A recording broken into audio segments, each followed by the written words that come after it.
disfrutaran también del paisaje.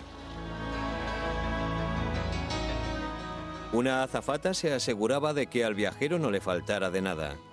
El 1 de marzo de 1955 tuvo que hacer incluso de improvisada matrona cuando una pasajera se puso inesperadamente de parto. 7 años después, aquel bebé y toda su clase fueron invitados a una fiesta en el vagón comedor. El California Zephyr y otros aerodinámicos de largo recorrido gozaron de gran popularidad. Aún así, solo cubrían la demanda de una pequeña minoría.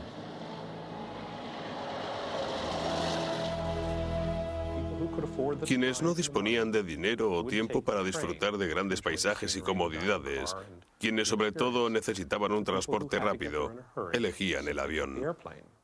La popularidad del automóvil también crecía espectacularmente. En 1957 el Congreso autorizó la construcción de 65.000 kilómetros de autopistas.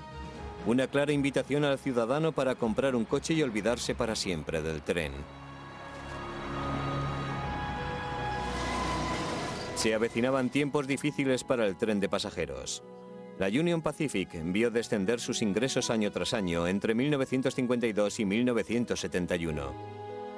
Y la New York Central perdió $15 millones en servicios de largo recorrido en un solo año. La cifra de usuarios de trenes de pasajeros estaba descendiendo en picado y había que hacer algo para atraer de nuevo a la gente al tren. Varias compañías proyectaron entonces crear nuevos trenes aerodinámicos especiales. General Motors construyó este futurista aerodinámico ligero llamado Aerotren. Union Pacific, Rock Island y otras compañías probaron fortuna con otros modelos, ninguno de los cuales cubrió plenamente sus expectativas. En su búsqueda de opciones para un tren bala de alta velocidad, la New York Central instaló sobre una locomotora diésel un motor a reacción. En un ensayo en 1966 alcanzó 293 km por hora, pero no se completaron las restantes fases de desarrollo del proyecto. Hacia 1950 el tren estadounidense de pasajeros estaba en crisis. Lo sabían las compañías, el gobierno y el público.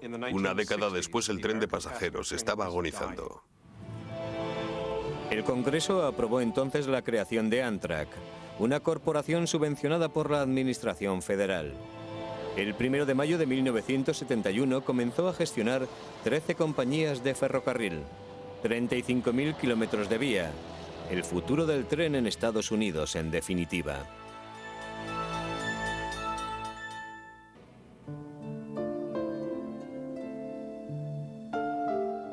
Pero no había garantía alguna.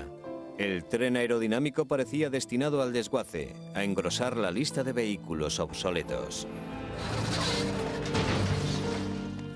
Vehículos como la diligencia o el barco de vapor.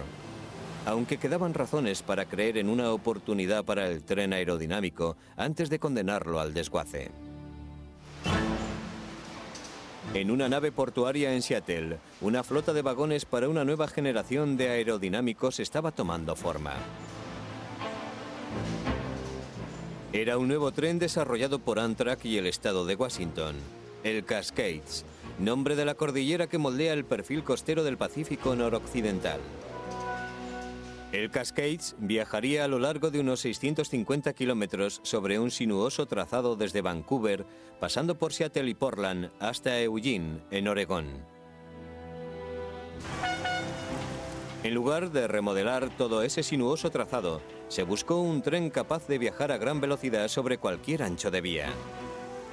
En España funcionaba desde 1950 un tren aerodinámico de esas características, el Talgo. Unos 80 Talgos circulan diariamente en territorio español y en conexión con países como Portugal, Francia, Italia y Suiza. También en Alemania funciona un importante servicio de Talgos. El Talgo traza las curvas inclinándose hacia ellas de modo parecido a como se inclina un ciclista. Los vagones se inclinan sustentados por fuertes columnas laterales de suspensión. El Talgo era el tren más adaptable al sinuoso trazado del Pacífico. Nos trajeron un talgo corriendo ellos con los gastos para que lo probáramos. Pero no lo probamos en 1 o 2 viajes experimentales. Se sacaron billetes a la venta y lo integramos en nuestra red. Hace ya 3 años que circulan talgos aquí, y en los últimos 4 años y medio, el tráfico de viajeros en este corredor del Pacífico se ha duplicado. Es la primera vez que viajo en este tren y está siendo una experiencia muy relajante. No hay aglomeraciones ni colas para el equipaje y me permite además trabajar durante el trayecto. Por todo ello, globalmente, resulta una experiencia muy satisfactoria.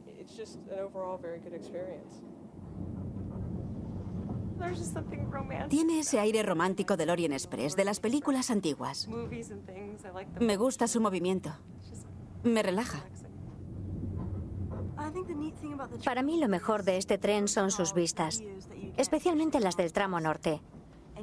El poder viajar cruzando bosques, por entre montañas, o atravesando o bordeando ríos. La versión Amtrak Cascades del Talgo entró en funcionamiento en noviembre de 1998. Fue construida a partir de una idea del ingeniero César Vergara, quien también diseñó la locomotora AMD Amtrak y otros trenes que circulan por Europa y en México. El tren, más que un vehículo, es un edificio rodante, una estructura que, a diferencia de cualquier otro vehículo, se mueve en una sola dirección invariable, la de la vía. Y cualquier actividad que pueda realizarse en un edificio de apartamentos es factible en un tren.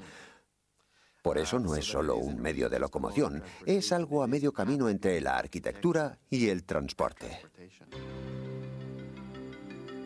Siguiendo el ejemplo de los diseñadores de los primeros trenes aerodinámicos, Vergara proyectó su Cascades con un esmero propio del mejor interiorista. Cuando se logra, causando una grata impresión, vender un billete más es algo muy positivo.